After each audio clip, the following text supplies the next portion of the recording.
Parineeta season 2 অন্তিম পর্ব। কপালে হাত ঠেকিয়ে বিরস ভঙ্গিতে বসে আছে প্রাণনেশা। থম মেরে চেয়ে আছে মেঝের দিকে। জিভে টু শব্দ অবধি নেই। আশেপাশে আত্মীয়দের হাহুতাশের আসর বসেছে। ওর মা বাবার থেকে যেন ওরাই বেশি চিন্তিত। তবে ওসব প্রাণনেশার বক্ষ ভেদ করতে পারছে না, আমলেই নিচ্ছে না যেন। বেজায় বিরক্ত প্রাণনেশা। বিরক্তি শরীরের রন্ধ্রে রন্ধ্রে ছুটছে। মনে তো হচ্ছে এরা কনসার্ন দেখাচ্ছে না উল্টে কাটা ঘায়ে নুন ছিটা দিচ্ছে। এক নিঃশ্বাসে দৌড়ে প্রাণনেশার বাড়িতে এসে পৌঁছালো প্রত্যুষ। অসুস্থতায় ভীষণ হাঁপিয়ে গেল ছেলেটা। বুকে হাত দিয়ে রুদ্ধশ্বাস ফেলল বার কয়েক। মানুষের উপচে পড়া ভিড়ে পা রাখার জো নেই বললেই চলে। প্রত্যুষ দিশেহারা দৃষ্টিতে চাইল আশেপাশে, খুঁজল প্রিয়ম, প্রহর বা পিয়াস ভূঁইয়াকে। তবে তারা কেউই এখানে উপস্থিত নেই। প্রাণনেশার কথা মাথায় আসতেই দ্বিধাহীন সিঁড়ি বেয়ে উপরে উঠল প্রত্যুষ। লম্বা লম্বা কদম ফেলে এগিয়ে গেল প্রাণনেশার কক্ষের দিকে। প্রাণনেশার কক্ষে তখন মানুষের গিজগিজ করছে। নীরবে প্রাণনেশাকে খুঁজলেও পেয়েও গেল এক সময়। ঘরের এক কোণে দু হাত দিয়ে মুখ ঢেকে মাথা নুইয়ে চুপচাপ বসে আছে প্রাণনেশা। গায়ে ওর একটা ডিজাইনার কারুকাজের লাল লেহেঙ্গা পরনে। খোলা চুলগুলো মুখের ওপর এসে পড়ছে। পিলপিল কদমে কক্ষে ঢুকল প্রত্যুষ। মুহূর্তেই কতগুলো উৎসুক চাউনি আছড়ে পড়ল ওর দিকে। প্রত্যুষের ভাবলেশ হলো না সেই দিকে। ওর দৃষ্টি প্রাণনেশার দিকে নিবদ্ধ। প্রত্যুষ যন্ত্রচালিতের ন্যায় এগিয়ে এসে হাঁটু মুড়ে বসল ওর সামনে। প্রাণনেশা মাথা নুইয়ে মেঝের দিকে চেয়ে থাকে, দৃষ্টি তোলে না। প্রাণনেশার পাংশুটে মুখ নজরে আসতেই প্রত্যুষের বুক হু হু করে ওঠে। মুখে মেকআপ বা কৃত্রিম সাজসজ্জার রেশ মাত্র নেই। চোখ দুটোতে গাঢ় বিষাদ, ঠোঁট দুটো শুকনো খড়খড়ে, যেন রক্ত নেই সেথায়। জড়তা ভর্তি হাত বাড়িয়ে মূর্তি বনে থাকা প্রাণনেশার হাত দুটো আঁকড়ে ধরে ও। প্রবল শঙ্কায় চেয়ে থাকে ওর দিকে। জিভ দিয়ে ঠোঁট ভিজিয়ে ক্ষীণ স্বরে বলল, প্রাণ, আমার দিকে তাকা। টলমল দৃষ্টিতে মাথা উঁচিয়ে তাকালো প্রাণনেশা। মেঘ ছুটেছে ওর আদলে। যতই নিজেকে নির্বিকার প্রমাণ করার চেষ্টা করুক, তবুও এটাই সত্যি, আত্মীয় নামক মানুষগুলো এক একটা কথা ছিন্ন ভিন্ন করে দিচ্ছে ওর হৃদয়। চেয়েও শক্ত থাকতে পারছে না প্রাণনেশা। প্রত্যুষ ভরসায় শক্ত করে হাত ধরল ওর। উদ্গ্রীব স্বরে বলল, আমি কথা দিচ্ছি তোকে, তোর বিয়ে আজই হবে। যেখান থেকেই হোক আমি উচ্ছ্বাসকে খুঁজে নিয়ে আসব। কেউ আমার প্রাণকে কিচ্ছু বলবে না। এতক্ষণে যেন প্রাণ ফিরে পেল প্রাণনেশা। ছোট হয়ে আসা হৃদয়টাতে আচমকা এক রাস সাহস এসে জমা হলো। ওকে প্রোটেক্ট করার মানুষটা যে চলে এসেছে। ওর ভয় কিসের? তিরতির করে কাঁপতে থাকা ঠোঁট দুটো নাড়িয়ে অভিযোগের স্বরে বলল, দেখো সবাই কেমন করছে আমার সাথে। বর আসেনি, সেটা আমার দোষ প্রত্যুষ ভাই? আমাকে কেন কথা শোনাচ্ছে সবাই? আমার কী দোষ? ঠিক একটা বাচ্চার মতো করে অভিযোগ জানালো প্রাণনেশা। ওর সব অভিযোগ এই মানুষটার কাছে, ছোটবেলা থেকেই। যখন থেকে দুজনের পথ আলাদা হয়ে গেল, এরপর থেকে আর কাউকে অভিযোগ জানানোর সুযোগ হয়নি প্রাণনেশার। প্রতিটা কষ্ট, আক্ষেপ, যন্ত্রণা নিজের মনে একটু একটু করে জমিয়েছে ও। গুমড়ে গুমড়ে মরেছে, তবুও টু শব্দ করে জানায়নি কাউকে। আজ আবার জানালো। মেঘাচ্ছন্ন দিন, পুরো গ্রামে যেন আমাবস্যা নেমেছে। থেকে থেকে প্রবল গতিতে বাতাস বইছে। বড় বড় গাছপালাগুলো বাতাসের বেগে উপড়ে ফেলতে চাইছে। আকাশের বক্ষ চিরে পুঞ্জ পুঞ্জ কালো মেঘ দেখে মনে হবে সময়টা হয়তো সন্ধ্যার পর, অথচ এখনো বিকেল গড়ায়নি ভালো করে। উচ্ছ্বাসের বাড়ির লোকজন, ওর কলিগরা দিশেহারা হয়ে ননস্টপ ফোন দিচ্ছে ওকে, অথচ উচ্ছ্বাসের কোনো পাত্তাই নেই। বাড়ির সকলেই চিন্তিত। মনারা বেগম মুখ কালো করে বসে আছেন সোফার ওপর। পিয়াস ভূঁইয়া, ইয়াসির আহমেদ, সৌরভ সর্দার, প্রহর, প্রিয়ম সহ বাড়ির বেশ কয়েকজন ছেলে বেরিয়েছে। উদ্দেশ্য উচ্ছ্বাসকে খোঁজা। প্রত্যুষ গাড়ি নিয়ে বের হলো। আগে যেখানে যেখানে উচ্ছ্বাসের সাথে দেখা হয়েছিল ওর, সেখানে সেখানে খুঁজল উচ্ছ্বাসকে। তার মধ্যে প্রত্যুষের কাছে কল এলো প্রিয়মের। প্রত্যুষ ভাবল বোধহয় উচ্ছ্বাসকে পাওয়া গেছে। খুশি হওয়ার কথা থাকলেও খুশি হতে পারল না প্রত্যুষ। প্রিয় মানুষটাকে অন্যের হাতে তুলে দিয়ে খুশি হবে প্রত্যুষ, এতটা মহান ও না, হতে পারে না। নীরস ভঙ্গিতে কল রিসিভ করলো প্রত্যুষ। বড় করে শ্বাস ফেলে বলল, উচ্ছ্বাসকে পাওয়া গেছে? খোঁজ পেয়েছিস ওর? উৎসুক স্বরে প্রিয়ম বলল কিছু। প্রত্যুষে চিত্ত কেঁপে উঠল। প্রিয়মের ভাষ্য মতে মনারা বেগমের সাথে প্রাণনেশার ঝগড়া হয়েছে। রাগ করে বাড়ি থেকে বেরিয়ে গেছে প্রাণনেশা। কোথায় গেছে কেউ জানে না। জেদি মেয়েটা যে কারোর কথা শোনে না। কয়েক মিনিটের মধ্যে এইসব কী ঘটে গেল। পরিচিত যত জায়গায় প্রাণনেশা যেতে পারে সব জায়গা তন্ন তন্ন করে খুঁজল প্রত্যুষ। তবে ওর কোনো পাত্তা নেই। প্রত্যুষের মন কু ডাকছে মেয়েটা কিছু ঘটিয়ে না ফেলে। মানুষের পিঞ্চ মারা কথা যে একেবারেই সহ্য করতে পারে না মেয়েটা। তার উপর বিয়ের আসরে বর আসেনি। ব্যাপারটা মেয়েটার জন্য কতটা অপমানজনক তা কি আর বলে দিতে হয়? বাইরে ঝড়ের তাণ্ডব বাড়ছে ক্রমাগত। দূরে কোথাও থেকে থেকে বাজ পড়ছে বীভৎস শব্দ করে। অসহায় ভঙ্গিতে স্টিয়ারিংয়ের ওপর মাথা ঠেকালো প্রত্যুষ। এতটা অসহায় ও কোনো দিন লাগেনি নিজেকে। সব খালি। ওর প্রাণের সাথেই কেন হয়? কেন ওর মানুষটা একটু ভালো থাকা ডিজার্ভ করে না? জ্বর বাড়ছে আবার বোধহয়। শ্বাস টানতে কষ্ট হচ্ছে। মস্তিষ্কের প্রতিটা নিউরনে হাহাকার পাল্লা দিয়ে বাড়ছে। বীভৎস যন্ত্রণা তাণ্ডব চালাচ্ছে বক্ষ জুড়ে। মেয়েটা কোনো দিন যে ওকে এভাবে কষ্ট দিতে দিতে মেরে ফেলবে প্রত্যুষের জানা নেই। ও শুধু জানে ওর জীবনের সবটুকু ওই মেয়েটার মাঝেই নিহত। উপরে চেয়ে হাঁ করে শ্বাস টানল প্রত্যুষ। বিড় করে বলল, কোথায় চলে গেলি আমাকে ছেড়ে প্রাণ? আমি এখন কোথায় খুঁজব তোকে? বাড়ির পাশের পার্কটিতে এসে গাড়ি থামালো প্রত্যুষ। কি মনে করে এখানে এসেছে ও জানে না। শুধু মনটা বলছে প্রাণনেশা এখানে আসতে পারে। মেয়েটার মন খারাপের ওষুধ এই জায়গাটা। যখন পুরো দুনিয়ার কাছে কষ্ট পেতে পেতে মনটা বিষিয়ে যায়, প্রাণনেশা এখানে আসে। ছোট থেকেই। আগে প্রত্যুষের সাথে আসতো, এখন একা আসে। ছোটবেলাটায় যে এমন, আমরা চাইলেও ঠুনকো স্মৃতিও ভুলতে পারি না। প্রত্যুষ উদ্ভ্রান্তের ন্যায় আশেপাশে খুঁজল। ঝমঝমে বৃষ্টি গোসল করিয়ে দিল ওকে। জ্বর গায়ে, শীতের অসময়ের বৃষ্টি বরফ কণার মতো ঠেকল গায়ে।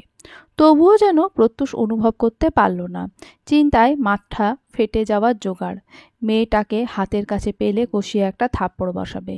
নিজের জীবন নিয়ে খেলার শাস্তি প্রত্যুষ দেবেই ওকে। খুঁজতে খুঁজতে ক্লান্ত হয়ে গেল প্রত্যুষ। তবুও যেন কোথাও প্রাণনেশার অস্তিত্ব নেই। কান্না পেল প্রত্যুষের। মেয়েটার মাথার একটা তাজ ছেঁড়া। নিজের জীবনটাকে খেলনা মনে হয় ওর কাছে। এখনও নিজের বাচ্চামো ছাড়তে পারেনি। যদি কিছু ঘটিয়ে ফেলে, সেই চিন্তায় আরও অধিক বিচলিত হলো প্রত্যুষ। গলা ফেড়ে ডাকল, প্রাণ, প্রাণ। তবে কারোর উত্তর নেই। শুনশান নীরব অন্ধকার জায়গাটা। শুধু অসময়ে বৃষ্টি সিক্ত করে তুলছে চারপাশ। ঝমঝম শব্দে কলকলিয়ে ধ্বনি তুলছে। ভুতুড়ে পরিবেশ যেন। প্রত্যুষের পাগল পাগল লাগে নিজেকে। এত যন্ত্রণা তো বোধহয় উচ্ছ্বাসের সাথে প্রাণনেশার বিয়ে হয়ে গেলেও হতো না, যতটা এখন হচ্ছে। মেয়েটার কিছু হয়ে গেলে কি করে বাঁচবে ও? দিকবিদিক শূন্য হয়ে প্রাণনেশাকে খুঁজল প্রত্যুষ। প্রাণনেশাকে ডাকতে ডাকতে হাঁটু ভেঙে বসল। সত্যি আর পাচ্ছে না ও। এত কষ্ট চিন্তা সহ্য করা সম্ভব হচ্ছে না ওর পক্ষে। প্রত্যুষ গলা উঁচিয়ে ডাকলো প্রাণনেশাকে। আকাশের দিকে তাকিয়ে ভাঙা গলায় অভিযোগ জানালো, এমন কেন করছো আমার সাথে তুমি? কিসের পাপে শাস্তি দিচ্ছ আমাকে? আর কত পরিতাপে শাস্তি মুকুব হবে আমার? সব কিছু তো কেড়েই নিয়েছ আমার থেকে। যার ভালো থাকা দেখার জন্য এত কষ্ট করে বেঁচে আছি, তাকেও দুঃখের সাগরে ভাসিয়ে দিচ্ছ। এতটা নিষ্ঠুর তুমি, এতটা। পরক্ষণে আশেপাশে তাকিয়ে আহাজারি করে বলল, চলে গেলি এভাবে আমাকে ছেড়ে? আর কত ভাবে শাস্তি দিবি আমাকে? কি করে বাঁচবো আমি? এতদিন অন্তত এই ভেবেই নিজেকে সান্ত্বনা দিয়েছি। আর যাই হোক, অন্তত আমরা একই আকাশের নিচে আছি। কোথায় হারিয়ে গেলি প্রাণ? কোথায় খুঁজবো আমি তোকে? মাথা নিচু করে বসল প্রত্যুষ। চোখের জলগুলো বৃষ্টির পানির সাথে ধুয়ে গ্রীবা বেয়ে নিচে পড়ছে। প্রত্যুষ কতক্ষণ ওভাবে থম মেরে বসে থাকলো জানা নেই। কিন্তু হঠাৎই অনুভব করল বৃষ্টির ফোঁটা আর ওর ওপর পড়ছে না। আশ্চর্য, থেমে গেছে বৃষ্টি, কিন্তু সামনে যে এখনো বৃষ্টির ফোঁটা পড়তে দেখা যাচ্ছে। তবে ওকে ভেজাতে পারছে না কেন? মাথা উঁচিয়ে চাইল প্রত্যুষ।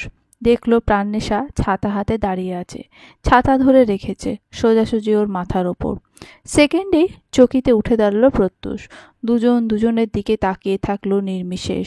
কত মিনিট টু শব্দ বিনিময় হলো না দুজনের মধ্যে। আচমকাই ঠাস করে থাপ্পড় বসিয়ে দিল প্রাণনেশার গালে। হতভম্ব হতেও যেন ভুলে গেল প্রাণনেশা। গালে হাত দিয়ে চোখ বড় বড় করে চেয়ে থাকলো প্রত্যুষের দিকে। কি ভাবলো আর কি হলো? ভেবেছিল প্রত্যুষ ইমোশনাল হয়ে জড়িয়ে ধরবে ওকে, অথচ এমনভাবে চটটা বসিয়েছে প্রাণনেশার মনে হচ্ছে ওর দাঁত কপাটি নড়ে গেছে। প্রাণনেশা চমকের মাঝে ওকে আরেকবার চমকি দিয়ে প্রত্যুষ শক্ত করে জড়িয়ে ধরল ওকে। অনেকটা সময় বুকের মধ্যে ঠেসে জড়িয়ে রাখল। অবাকের চোটে প্রাণনেশা মুখ দিয়ে কথা বেরোয় না। প্রত্যুষের হৃৎপিণ্ডের অস্বাভাবিক কম্পন, টিপ টিপ শব্দ স্পষ্ট শুনতে পাচ্ছে প্রাণনেশা। অতি মনোযোগ দিয়ে শোনেও, টু শব্দ করে না। কত বছর পর এত ভালো লাগায় বোধ হলো ও হিসেব করতে পারে না। প্রত্যুষ নিজের সাথে জড়িয়ে রাখলো ওকে। অস্থির স্বরে বলল, কোথায় চলে গেছিলিস তুই? আমাকে ছেড়ে যেতে একবারও বুক কাঁপল না তোর? এই, এত সাহস কে দিয়েছে তোকে? বল আমাকে, বল বল। এতটা ফালতু কেন তুই? তোর খেলার পুতুল আমি? যেভাবে মন চায় সেইভাবেই নাচাস আমাকে? মানুষ বলে মনে হয় না আমাকে? উত্তর আসে না প্রাণনেশার পক্ষ থেকে। ক্ষুদ্র জীবনের সব চাওয়া যেন পেয়ে গেছে ও। বিড়াল ছানার মতো গুটিয়ে থাকে প্রত্যুষের বুকে। বিশাল কালো আকাশের নিচে দাঁড়িয়ে একসাথে বৃষ্টিতে ভিজছে দুজনে। দিন দুনিয়ার খবর থাকে না ওদের। বুক থেকে প্রাণনেশাকে তুলল প্রত্যুষ। ওর সিক্ত ওষ্ঠ ছোঁয়ালো প্রাণনেশার ললাটে। মৃদুস্পৃষ্ট হলো যেন মেয়েটা। আকস্মিক আগাবে থরথরিয়ে কেঁপে উঠল নিমেষে। শিরশিরে অনুভব হলো শরীরে রন্ধ্রে রন্ধ্রে। হাত ফসকে ছাতাটা পড়ে গেল নিচে। প্রত্যুষ যখন ওর থুতনি স্পর্শ করে মুখ তোলার চেষ্টা করলো, প্রাণনেশার দৃষ্টি নিবদ্ধ রাখলো নিচে। এত সব কাহিনীর পর মানুষটা চোখে চোখ রাখার সাহস খুঁজে পেল না প্রাণনেশা। প্রত্যুষ ফের দুহাতে আগলে নিয়ে শক্ত করে বুকে জড়ালো ওকে। বলল, হাহ, বিয়ে করার জন্য এতটা পাগল হয়ে যাচ্ছিস যে বর না আসায় বাড়ি ছেড়ে বেরিয়ে গেলি? আমার মতো এত সুন্দর একটা ছেলেকে চোখে পড়লো না তোর? রিকোয়েস্ট করে একবার দেখতি, প্রত্যুষ ভাই, আমার বর আসেনি, আমাকে বিয়ে করে নাও। তোর কথা ফেলতাম নাকি? আফটার অল আমার প্রাণের জন্য আমি এইটুকু তো করতেই পারি। টু শব্দ করল না প্রাণনেশা। প্রত্যুষ আবার বলল, ব্যাস, অনেক হয়েছে, আর না। অনেক সহ্য করেছি তোর ফালতুমি। শুধু দোষ করেছি বলেই দাঁতে দাঁত চেপে সহ্য করছি সব। এবার আমার কথা না শুনলে মার খাবি তুই। আর কোনো কথা শুনবো না আমি তোর। আর কাউকে নিয়ে ভাববো না আমি, না পরিবার না সমাজ। এই সব কিছুর দোহাই দিতে দিতে জীবনটা শেষ হয়ে গেছে। এবার থেকে খালি স্বার্থপরের মতো নিজের কথা ভাববো। কি করবে? বিয়ে করব তোকে। আমি তো তোমাকে বিয়ে করতে চাই না। তোর চাওয়া না চাওয়াই তো জানতে চাইনি কেউ। তুই আমাকে বিয়ে করবি, ব্যাস আমাকেই করবি, না চাইলেও করতে হবে। জোর জবরদস্তি নাকি? হ্যাঁ। এভাবে অধিকার আগে খাটাওনি কেন প্রত্যুষ ভাই? আগে কেন জোর করনি? কেন বলনি প্রাণ আমাকে ছাড়া তুই আর কাউকে বিয়ে করতে পারবি না? বলো, বলো, উত্তর দাও। তোর কথা যে কোনোদিন ফেলিনি প্রাণ। সব সময় তোর সব কথা রাখার চেষ্টা করেছি। সব সময় চেষ্টা করেছি তুই যাতে কষ্ট না পাস। কিন্তু আমি কি করে জানতাম তোর এই সব বাচ্চামো তোর কতটা ক্ষতি করছে? আমার কথা এত রাখতে কে বলেছে তোমায় প্রত্যুষ ভাই? কেন তুমি আমার কথা রেখে এত সহজে গিভ আপ করে ফেললা? ভালোবাসাকে নিজের করে পাওয়া বুঝি এতই সোজা? কেন আমার জন্য লড়াই করলে না ওর সাথে? কেন আমাকে নিজের করার জন্য নিজের সবটা দিয়ে চেষ্টা করলে না? কেন আমার হয়ে থেকে যাওয়ার জন্য একটা কারণ খুঁজে বার করলে না? কেন প্রত্যুষ ভাই, কেন? কেন কেন? প্রত্যুষ ঠেসে জড়িয়ে রাখলো ওকে। প্রাণনেশা নিম্ন স্বরে বলল, প্রত্যুষ ভাই, আর কোনো কথা না প্রাণ। আমি সব সময় তো সব কথা রেখেছি না? আজ তুই আমার কথা রাখ। প্লিজ আমাকে বিয়ে করে ফেল। করবো তো। চল তাহলে। কোথায়? উত্তর দিল না প্রত্যুষ, শুধু হাত ধরে টেনে নিয়ে গেল ওকে গাড়ির কাছে। মাথা নিচু করে সিটের সাথে হেলান দিয়ে বসে আছে প্রাণনেশা। উৎসুকভাবে স্টিয়ারিংয়ে হাত চালাচ্ছে প্রত্যুষ। প্রাণনেশার জানা নেই ওরা কোথায় যাচ্ছে, প্রত্যুষ বলেনি, জানতেও চায় না ও। এই মানুষটাকে যেখানেই নিয়ে যাবে সেখানেই চোখ বন্ধ করে চলে যাবে প্রাণনেশা। প্রত্যুষ ফোন করলো কাউকে, কোনো এক জায়গার নাম বললে আসতে বলল সেখানে। প্রশ্ন করার জন্য প্রাণনেশার মনটা উৎসুক করছে, তবুও প্রশ্ন করা হয়ে উঠল না। আজ সব ঘটনা কিভাবে যেন ঘটে যাচ্ছে, যা ঘটছে সব প্রাণনেশার ভাবনাতীত। জীবনের মোড় ওদের কোথায় নিয়ে যাচ্ছে কে জানে। বৃষ্টি থামেনি, তবে সহনীয় পর্যায়ে এসেছে বলা চলে। প্রত্যুষ এক জায়গায় এসে গাড়ি থামালো।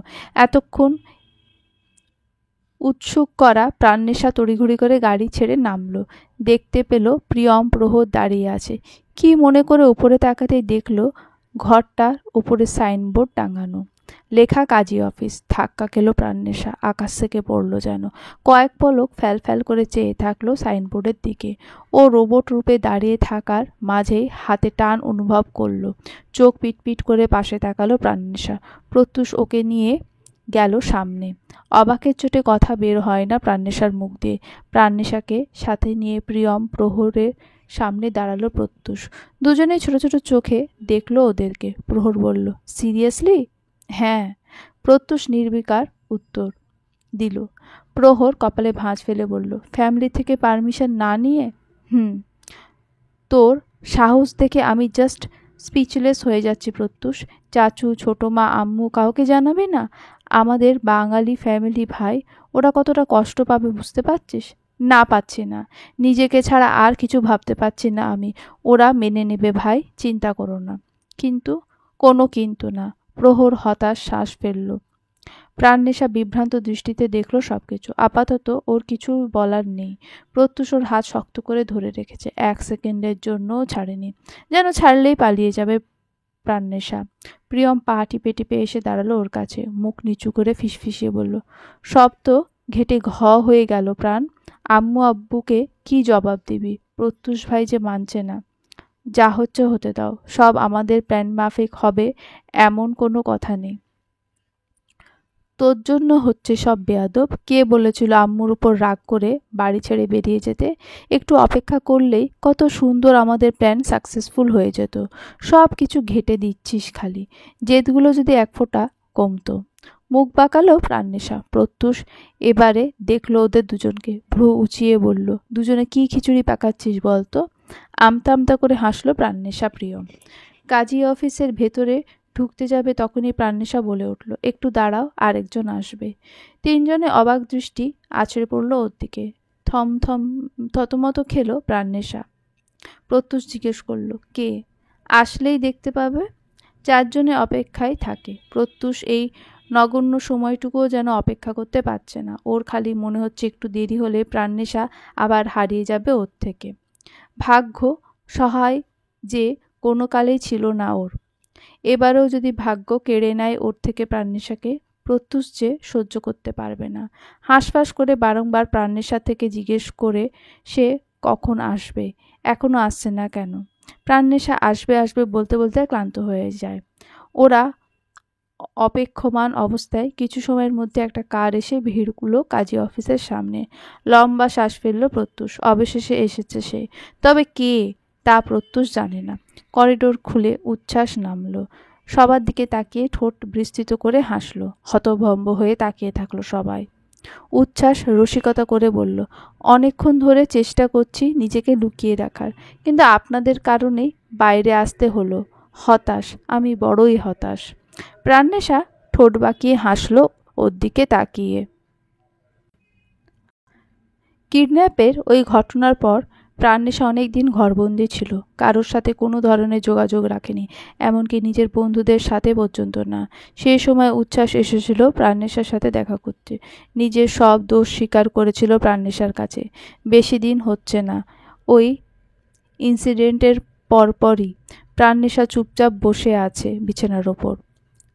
উচ্ছ্বাস অসহায় দৃষ্টিতে তাকিয়ে আছে ওর দিকে।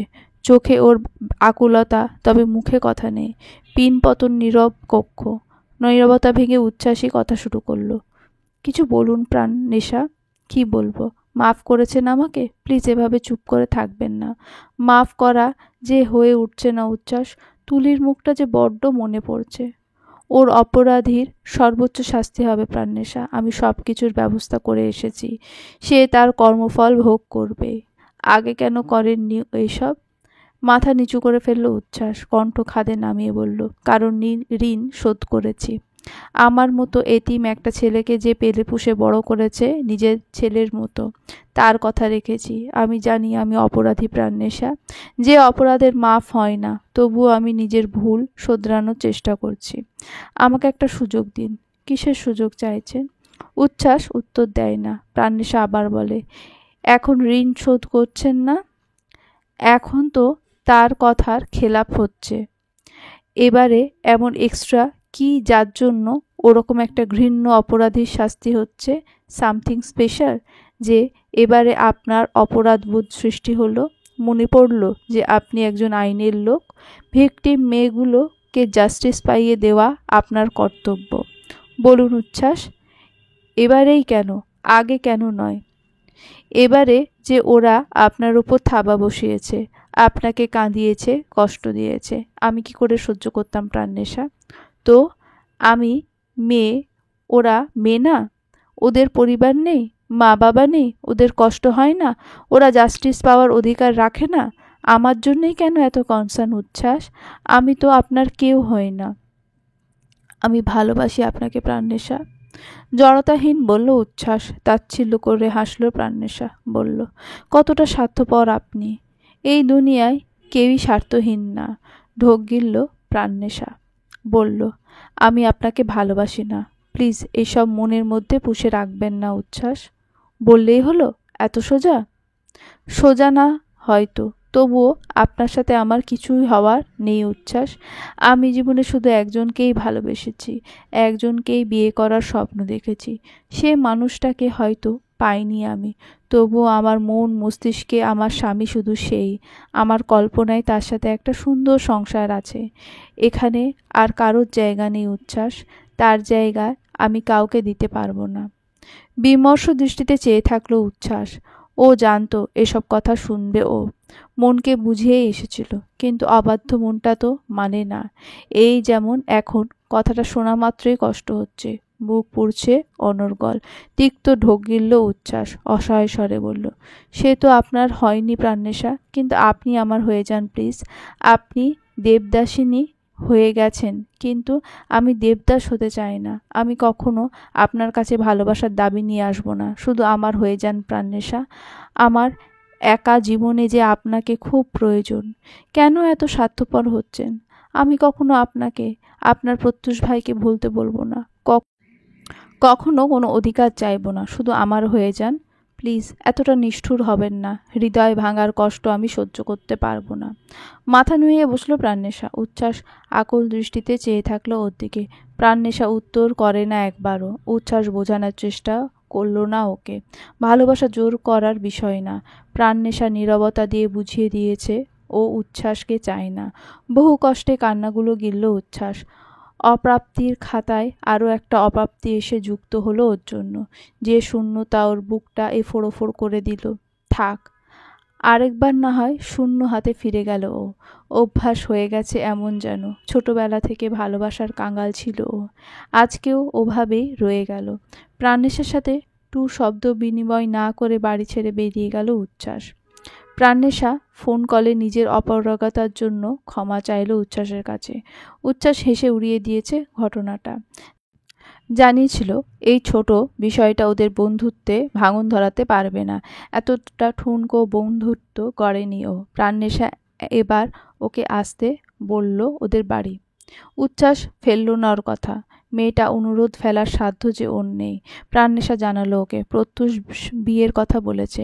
প্রাণনেশা উত্তর না দিয়ে চলে এসেছে। এমত অবস্থায় কি করা যায়? উচ্ছ্বাস কনফিউজড হলো। কি উত্তর দেবে ভেবে পেল না। প্রাণনেশা জানায় মনারা বেগম মানবে না। তার এখনো আক্ষেপ রয়ে গেছে অনেক কিছুর, যা ভেদ করে প্রাণনেশা আর প্রত্যুষের বিয়ে কোনো মতেই মানতে পারবেন না তিনি। মনারা বেগমের ডাকে নিচে নামলো প্রাণনেশা। বিছানার উপর প্রাণনেশার সিন্ড্রেলা ডলটা দেখতেই হাতে তুলল উচ্ছ্বাস। নেড়েচেড়ে দেখল অনেকক্ষণ। আচমকাই উচ্ছ্বাসের হাত থেকে ডলটা পড়ে গেল। মুহূর্তেই পুতুলটা ভেঙে খণ্ড খণ্ড হয়ে গেল। তক্ষুনি নাস্তার ট্রে হাতে কক্ষে ঢুকল প্রাণনেশা। প্রিয় ডলের খণ্ডগুলো দেখে অগ্নিদৃষ্টি তুলে তাকালো উচ্ছ্বাসের দিকে। উচ্ছ্বাস সাফাই দেওয়ার চেষ্টা করলো। প্রাণনেশা শব্দ করে ট্রেটা রাখলো সাইড টেবিলের ওপর। দৌড়ে সে খণ্ডগুলো হাতে তুলল। হুড়মুড়িয়ে নিতে যেয়ে টুকরোতে হাতও কেটে ফেললো অনেকটা। উচ্ছ্বাস রুমাল দিয়ে হাত চেপে ধরল ওর। প্রাণনেশা ঝাড়া মেরে ছাড়ালো। উচ্ছ্বাস হড়বড় করে বলল, আই এম সো সরি প্রাণনেশা, গেট লস্ট। না খেয়েই চলে যেতে বলছেন? আমার চোখের সামনে থেকে দূর হন প্লিজ। বিশ্বাস করুন আমি পুতুলটা ফেলিনি। তাই? হ্যাঁ। নিজে নিজে পড়ে গেছে? মানে সিন্ড্রেলা সুইসাইড করেছে বলতে চাইছেন? উচ্ছ্বাস অসহায় দৃষ্টিতে দুপাশে মাথা নাড়ালো। সরি বলতে বলতে গলা শুকিয়ে ফেলল। তবুও প্রাণনেশার মন গলল না। প্রাণনেশা শুকনো মুখের দিকে তাকিয়ে অপরাধ বোধ তত্তর করে বাড়ল উচ্ছ্বাসের। কি করলে মেয়েটা হাসবে? পুতুল ভাঙা শোক ভুলতে পারবে কি করে মেয়েটা? সমস্যার সমাধান করবে ও। মেয়েটা চিন্তিত, শুকনো মুখশ্রী যে বড্ড পোড়াচ্ছে ওকে। পরক্ষণে কিছু একটা মাথায় আসতে উচ্ছ্বসিত হলো ও। লাফিয়ে উঠে প্রাণনেশার দিকে তাকিয়ে প্রফুল্ল স্বরে বলল, আমার কাছে একটা প্ল্যান আছে প্রাণনেশা। এক ঢিলে দুই পাখি মারা যাবে। আপনার আম্মুও প্রত্যুষের সাথে আপনার বিয়ে মেনে নেবে, আপনার প্রতিশোধ নেওয়াও হয়ে যাবে। ধরতে পারেন আপনার পুতুল ভাঙার অপরাধের ক্ষমাপ্রার্থী হয়ে আপনাকে এই বুদ্ধিটা দিচ্ছি আমি। কাজ হবে 100%। কি প্ল্যান? গাল ফুলিয়ে বলল প্রাণনেশা। উচ্ছ্বাস জ্বালালো ওর আইডিয়া। তবে প্রাণনেশা মানল না তা। ওর মন বলছে এতে সম্মান ক্ষুণ্ণ হবে উচ্ছ্বাসে। ছেলেটা আরও বেশি কষ্ট পাবে। কেন ছেলেটার ভালোবাসাকে ব্যবহার করবে ও? তাও নিজের প্রবলেম সলভ করার জন্য। কোনোভাবেই বদদোয়া নিতে প্রস্তুত না ও। বহু কসরত পুইয়ে জোরাজুরি করে প্রাণনেশাকে মানালো উচ্ছ্বাস। প্রফুল্ল হেসে বলল, তাহলে এবার একটু হাসেন। শুকনো হাসলো প্রাণনেশা। উচ্ছ্বাসের মনটা ভালো হয়ে গেল। কে বলে ভালোবাসা শুধু নিজের করে নেওয়ার মধ্যেই নিহিত? এই যে মেয়েটার মুখে একচিলতে হাসি দেখে বুকের মধ্যে সুখ সুখ অনুভূতি হচ্ছে, এটা বুঝি ভালোবাসা না? মন থেকে উত্তর আসে, হ্যাঁ এটাই ভালোবাসা। ভালোবাসার মানুষের খুশিতে খুশি হওয়াটাই সবচেয়ে নিখুঁত ভালোবাসা। উচ্ছ্বাস যাওয়ার সময় সিন্ড্রেলার খণ্ডগুলো নিয়ে গেল। যদিও প্রাণনেশা দিতে চায়নি, জোর করে নিয়েছে উচ্ছ্বাস। কথা দিয়েছে নতুন কাঠামো, নতুন রূপে সাজিয়ে আনবে পুতুলটাকে। সবাই হাঁ করে চেয়ে থাকলো ওদের দুজনের দিকে। প্রিয়ম তবদা মেরে দাঁড়িয়ে থাকলো। এত কিছু ঘটিয়ে ফেলেছে দুজনে। প্রাণনেশা বলেছে প্ল্যানের কথা প্রিয়মকে, তবে এত ডিটেলসে তো বলেনি। বলেছিল উচ্ছ্বাসের সাথে বিয়ে ঠিক হবে ওর, বাট উচ্ছ্বাস কোনো এক কারণে বিয়েতে উপস্থিত হতে পারবে না। তখন বাধ্যগত প্রত্যুষের সাথেই বিয়ে হবে পারিবারিকভাবে। বাট প্রাণনেশা বাড়ি থেকে বেরিয়ে যাওয়ায় প্ল্যান মাফিক কিছুই হয়নি। প্রত্যুষের কাছে ক্লিয়ার হলো যেন সব কিছু। এত সব কিছু তাহলে ওদের প্ল্যান? বর না আসা, এতদিন ধরে যা যা ঘটেছে সব কিছু পরিকল্পনা মাফিক হয়েছে। পুরো পরিবারকে ঘোল খাইয়েছে এরা। কপালে ভাঁজ ফেলে অবুঝের ন্যায় সবাইকে দেখল প্রত্যুষ। প্রত্যুষের দিকে তাকিয়ে দুষ্টু হাসল প্রাণনেশা। উচ্ছ্বাসকে দেখতেই মুখে আমাবস্যা নেমে এলো ছেলেটার। যেন উচ্ছ্বাস ওর কত জন্মের শত্রু। মনে মনে আনন্দ পেল প্রাণনেশা। প্রত্যুষের জেলাসি, ওর প্রতিশোধ পরায়ণতা, সার্থকতা। ছেলেটাকে জ্বলতে দেখলে ওর বুক শান্ত হয়ে যায়। মন চায় দাউ দাউ করে জ্বলা আগুনের কেরোসিন ঢেলে দিতে। প্রাণনেশা গলা স্বর উঁচিয়ে কিছুটা ন্যাকা কণ্ঠে গাইল, বিধি তুমি বলে দাও আমি কার, দুটি মানুষ একটির মনের দাবিদার। আমি পৃথিবীর এই বুকে আগুন জ্বালিয়ে দেব তুমি যদি আমার না হও। হঠাৎই উচ্ছ্বাস গেয়ে উঠল। প্রাণনেশা দাঁত দেখিয়ে হাসল ওর দিকে। গলা খাঁকড়ি দিয়ে গাইল, তুমি বিশ্বাসঘাতকতা করো না প্রিয়, আমি ছাড়া তুমি কারো নও। হাসতে লাগলো দুজনে। কোনা চোখে দুজনকে পরখ করল প্রত্যুষ। কপাল চাপড়ে বিড়বিড় করে বলল, কোন পাগলে পাল্লায় পড়লাম আল্লাহ। এদের সাথে থাকতে থাকতে আমার নিজেকেই পাগল মনে হচ্ছে। কাজী অফিসে ঢুকলো সবাই। বৃষ্টির দিন, কখন আবার অফিস বন্ধ হয়ে যায়। প্রাণনেশাও এদের পিছু পিছু যাওয়ার জন্য পা বাড়াতেই প্রত্যুষ বাহু টেনে ধরল ওর। শক্ত করে টেনে ফেললো নিজের দিকে। নাক ফুলিয়ে বলল, বিয়ে যখন আমাকেই করবি তখন এত নাটক করার কি দরকার ছিল? ফিরিয়ে দিলি কেন আমাকে? কাঁদালি কেন? তুই জানিস কত কয়েকদিন আমার ওপর দিয়ে কী গেছে, কিভাবে কেটেছে আমার দিনগুলো। বেঁচে থেকেও প্রতিনিয়ত জাহান্নামের যন্ত্রণা ভোগ করেছি। এই অসহায় মানুষটার উপর একটুও দয়া হলো না তোর প্রাণনেশা? প্রাণনেশা এক দৃষ্টিতে চেয়ে থাকলো প্রত্যুষের দিকে, চোখে চোখ রেখে বলল, ভাবো তাহলে আমি কিভাবে 6 বছর ছিলাম। তোমার বিয়ের দিন আমার কেমন লেগেছিল। উচ্ছ্বাসকে তো আমি বিয়েও করিনি প্রত্যুষ ভাই, তুমি তো রওশাকে বিয়ে করে এনেছিলে আমার সামনে। একসাথে থেকেছো তোমরা। ওকে মানতে পারো না পারো, তোমাদের মধ্যে কি কথা হয়েছিল সেসব তো আমি জানতাম না। আমি জানতাম তুমি তোমার বউয়ের সাথে সুখে আছো, সুন্দর সংসার বেঁধেছো। আমি কি করে থেকেছি প্রত্যুষ ভাই? কদিনের রিজেকশন, আমার সাথে অন্য একটা ছেলেকে মানতে পারছো না। আমি কি করে তোমার পাশে অন্য নারীকে 6 বছর সহ্য করেছি। তুমি ভাবলে কি করে প্রত্যুষ ভাই আমি সব কিছু এত সহজে মেনে যাব? তুমি জানো না আমি ছোট থেকেই কতটা প্রতিশোধ পরায়ণ। প্রতিশোধ নিলি? না, এটাকে বলে শোধবোধ, নিজের মনকে কিছুটা সান্ত্বনা দেওয়া। প্রতিশোধ নিতে গেলে তো উচ্ছ্বাসকে বিয়ে করে 6 বছর সংসার করতে হবে। চেষ্টা করা যায়?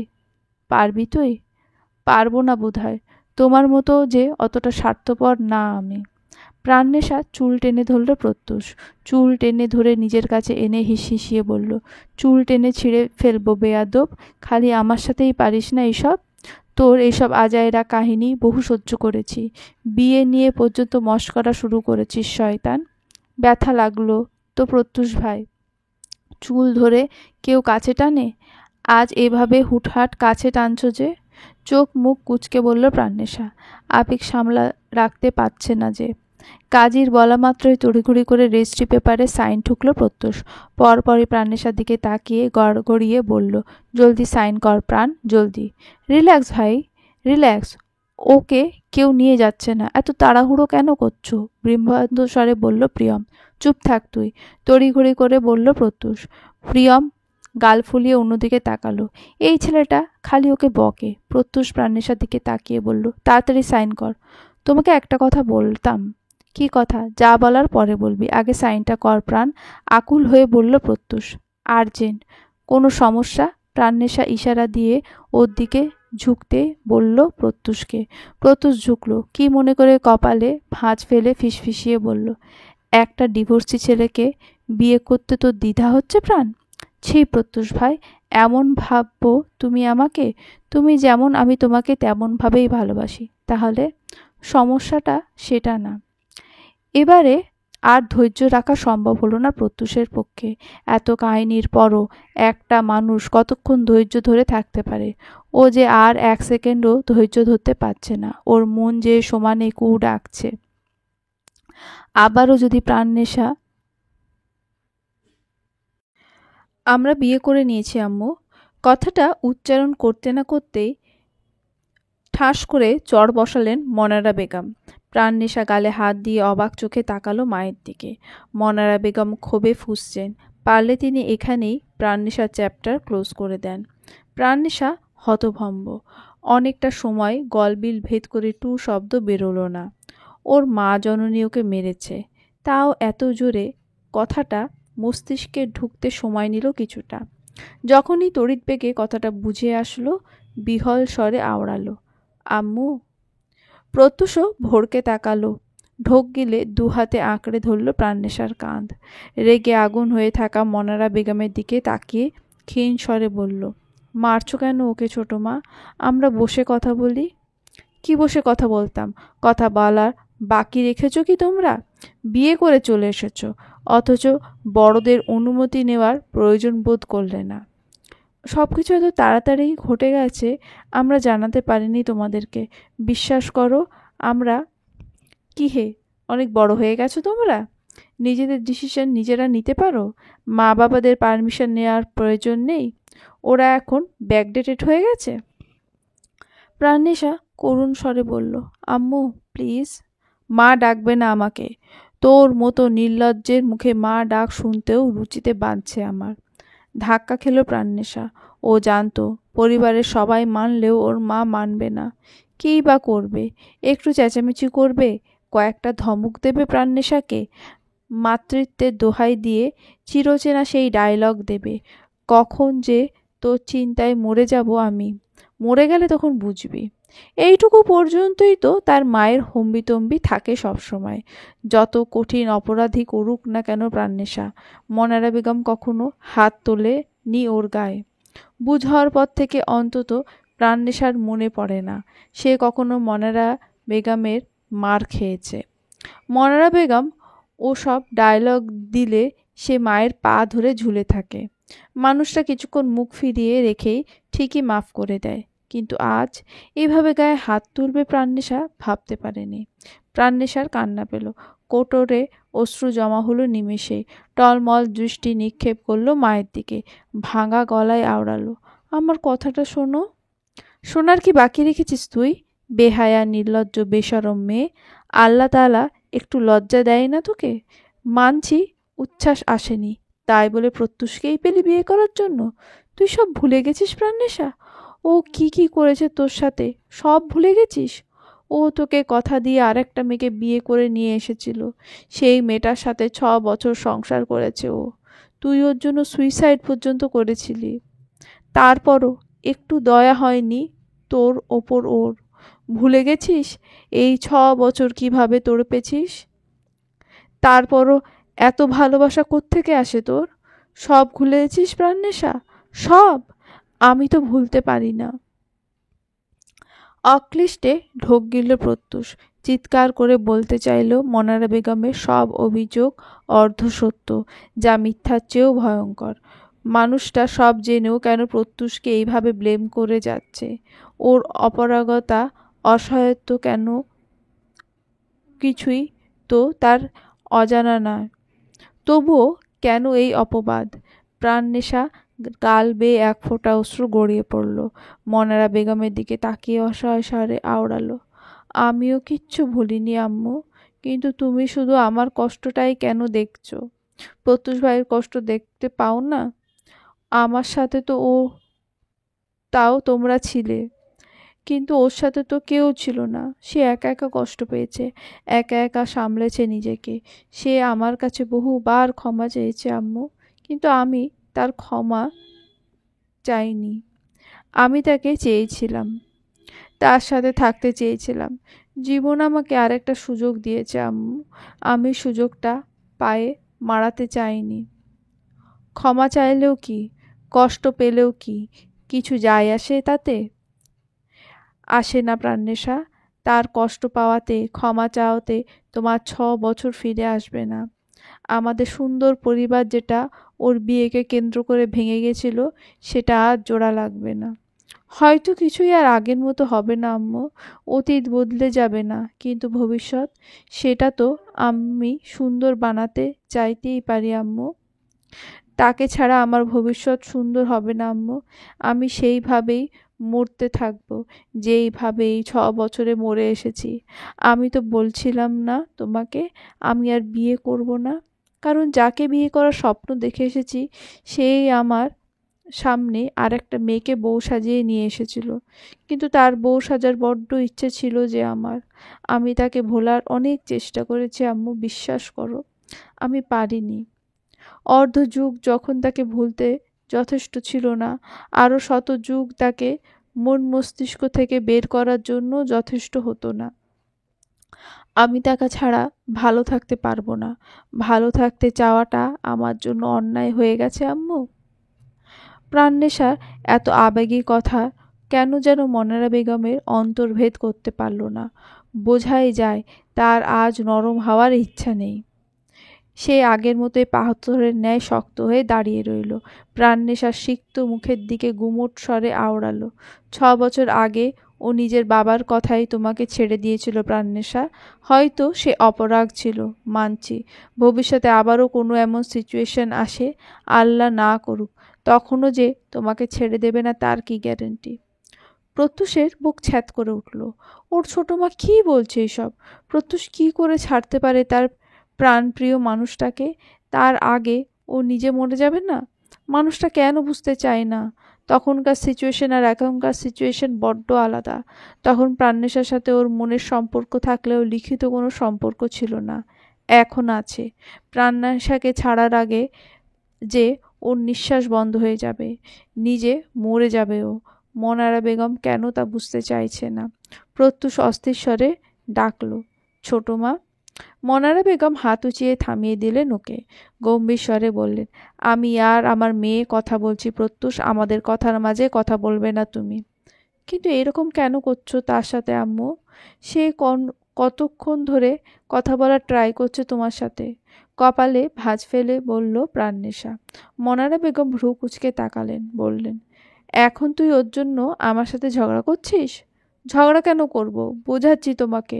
বড্ড অবুঝের মতো বিহেভ করছো তুমি আজকে। প্রাণনেশার মুখে মুখে কথা বলবি না আমার সাথে। অতিরিক্ত আদর দিয়ে দিয়ে বাঁদর বানিয়ে ফেলেছে তোর বাবা তোকে। সেটা তুমি বাবার সাথেই সর্ট আউট করো। এখানে তো আমার বা প্রত্যুষ ভাইয়ার কোনো দোষ নেই। মনারা বেগম আবার মারার জন্য হাত উঠালেন, তবে মারতে সক্ষম হলেন না তিনি। তার আগেই প্রাণনেশার বাহু ধরে নিজের কাছে নিয়ে গেল প্রত্যুষ। সামনে দাঁড়িয়ে আড়াল করল ওকে। মনারা বেগমের হাতও ধরে ফেলল কেউ একজন।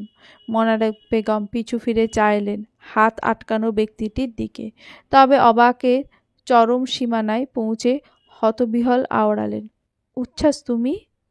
কেন আন্টি মারছেন ওকে? ওরা দুজন দুজনকে ভালোবেসেছে। তাছাড়া ওরা এখন প্রাপ্তবয়স্ক, নিজেদের ডিসিশন নিজে নিতে সক্ষম।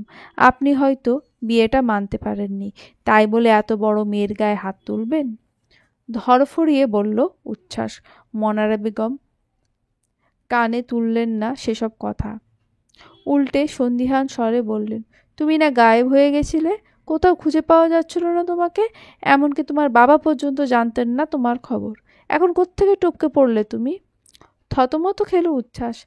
জিভ দিয়ে ঠোঁট ভিজিয়ে আমতা আমতা করে বলল, আসলে হয়েছে কি, আমি আসলে মানে। উচ্ছ্বাস জবাব দিতে পারল না। পেছন থেকে প্রিয়মার প্রহরকে আসতে দেখে থেমে গেল ওর কথা। মনারা বেগম ভ্রু কুঁচকে চাইলেন সেদিকে। কপালে ভাঁজ ফেলে বললেন, তোমরা দুজন ওদের সাথে এসেছো? প্রিয়মার প্রহর চোরাচোখে একজন আরেকজনের দিকে চাইল। একে অপরের চোখ টিপে ধরফরিয়ে দুপাশে মাথা নাড়ালো।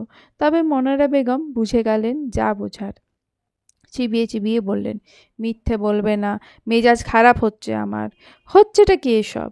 আন্টি, আমি বলি, প্লিজ আমার কথা শুনুন, ডেকে বলল উচ্ছ্বাস। মনারা বেগম রাগী স্বরে বললেন, A to Z সব বলবে, কিছু যাতে বাদ না যায়। উচ্ছ্বাস মুখ কালো করে বলল, আন্টি, একটা প্রবাদ আছে জানেন, দুজন ভালোবাসার মানুষকে আলাদা করলে পরের জন্মে পোকা হয়ে জন্ম নিতে হয়। ফাজলামি করছো আমার সাথে? হুম, আমার কি সে সাহস আছে? শুধু এইটুকু বলতে চাইছি আপনাকে, দুজন ভালোবাসার মানুষকে এক করে দিয়েছি আমরা। প্রত্যুষ আর প্রাণনেশা ভালোবাসে একজন আরেকজনকে। ওদের বিয়েটা হওয়া জরুরি ছিল আন্টি। কতকাল আলাদা থেকে কষ্ট পেত ওরা। তাই তোমরা ওদের বিয়ের সাক্ষী দিয়েছিলে। সব কিছু আগে থেকে প্রিপ্ল্যান ছিল। বোকা বানিয়েছো আমাদেরকে, তাই না? প্রাণনেশার সাথে তোমার বিয়ে ঠিক হওয়া, ওর নিজের থেকে সম্মতি দেওয়া, বরযাত্রীর সাথে তোমার না আসা, সকাল থেকে গায়েব হয়ে যাওয়া, সব প্ল্যান ছিল, সব।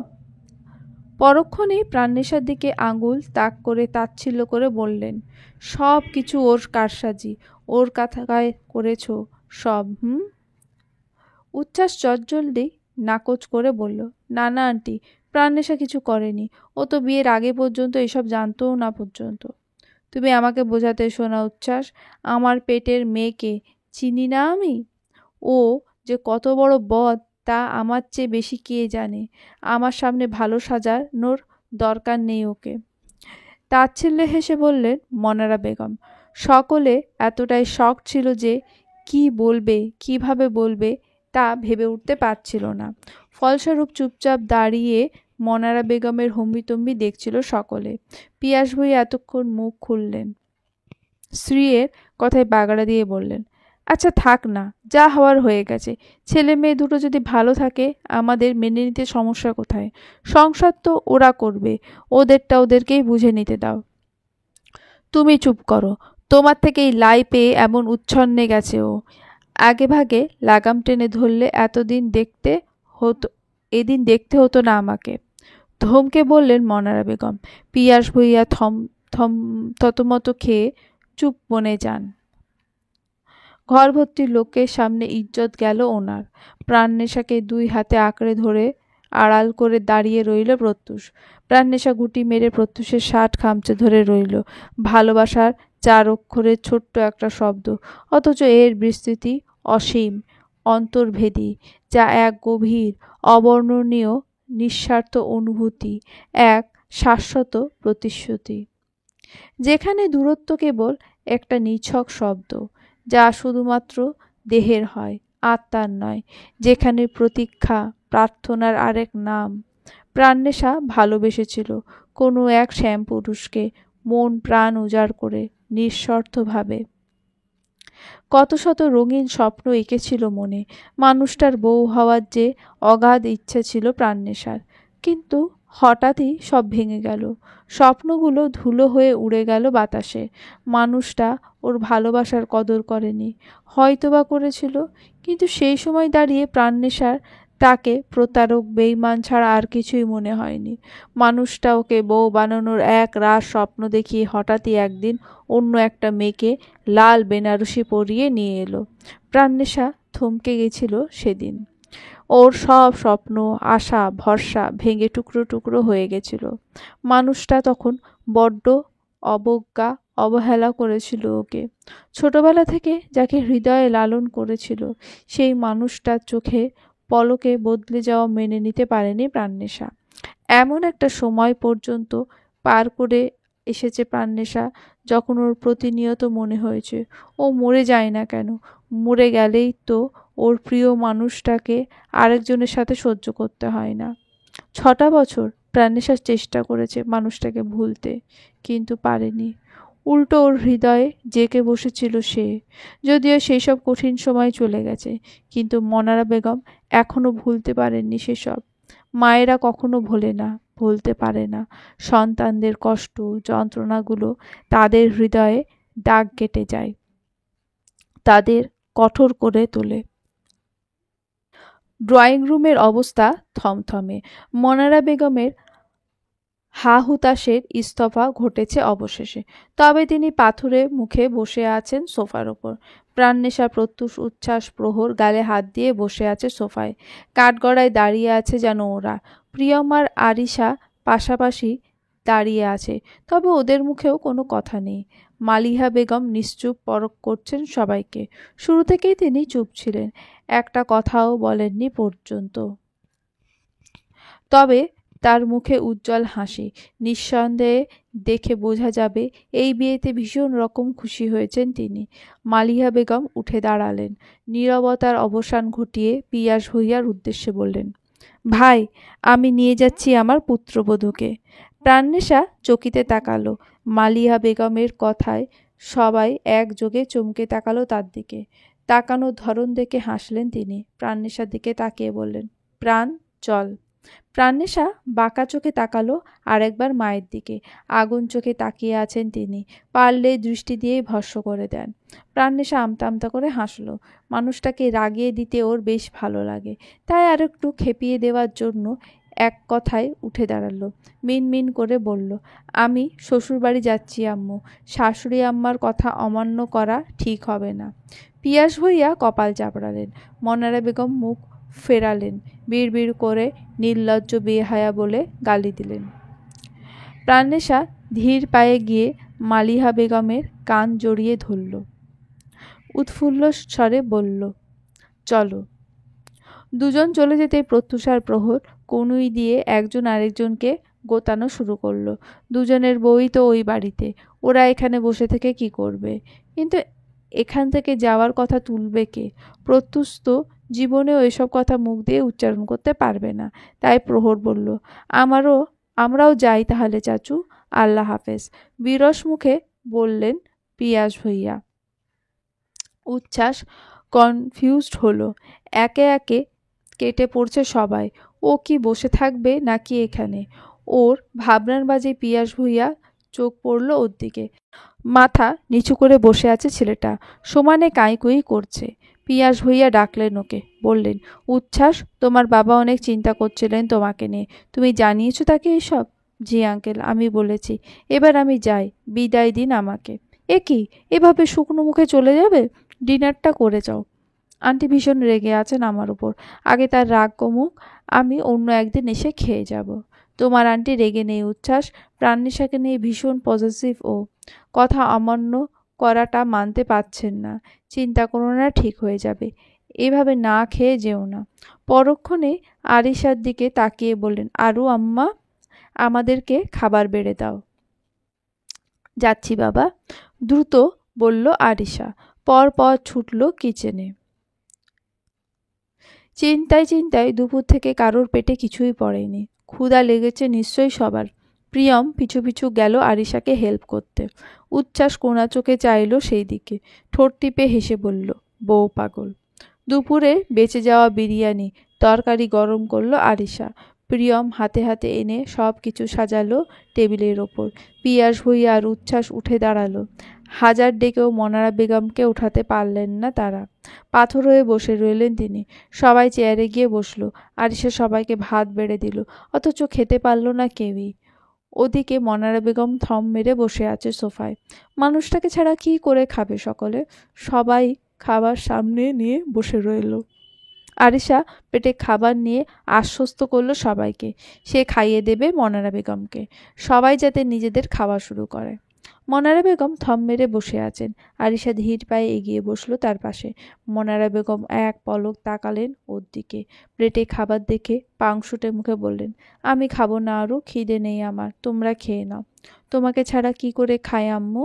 ওরাও না খেয়ে বসে আছে, প্লিজ খেয়ে নাও। মনারা বেগম ডানে বাঁয়ে মাথা নাড়ালেন। আরিশা কান জড়িয়ে বাহুতে মাথা রাখল।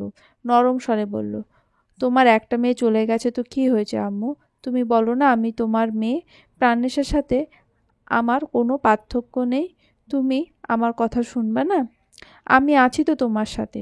তোমার আরেকটা মেয়ে, আমি সব সময় খেয়াল রাখবো তোমার, সব কথা মেনে চলবো। আমার কিউট আম্মু, খেয়ে নাও প্লিজ, খাইয়ে দিই। মনারা বেগম অপলক নেত্রে চেয়ে থাকলেন আরিশার দিকে। মলিন হেসে মাথায় হাত বুলিয়ে দিলেন। সব সময় তুমি করে বলল, এইবারে তুই করে ডেকে বললেন, দে, সাথে নিজেও খেয়ে নে। আরিশা উৎফুল্ল চিত্তে কান ঝাঁকালো। ওদিকে টেবিলে বসা সবাই স্বস্তির নিঃশ্বাস ছেড়ে খাওয়া শুরু করলো। প্রত্যুষের কক্ষ অগোছালো, জায়গায় জায়গায় জিনিস ছড়িয়ে ছিটিয়ে আছে। জায়গার জিনিস জায়গায় নেই, অথচ ছেলেটা ভীষণ রকমের পরিপাটি। তার ওপর সিরিয়াস লেভেলে খুঁতখুঁতে। প্রতিটা জিনিস গোছানো ফ্রেশ চাই তার। এলোমেলো কিছু দেখলেই সে নাক সিটকাবে। গোছাতে গোছাতে হয়রান হয়ে যাবে, তবুও গোছাতেই থাকবে। অথচ আজ তার কক্ষটাই এলোমেলো। মেঝেতে কিছু আধোয়া শার্ট পড়ে আছে, বিছানার ওপর কিছু শার্ট ছড়ানো ছিটানো, ব্ল্যাঙ্কেট দলা হয়ে পড়ে আছে বেডশিটের ওপর। প্রাণনেশা ঠোঁট উল্টে দাঁড়িয়ে আছে, গালে হাত দিয়ে আছে এখনো ও। মনারা বেগম বড্ড শক্তি খরচ করেছেন ওকে চড় মারার জন্য।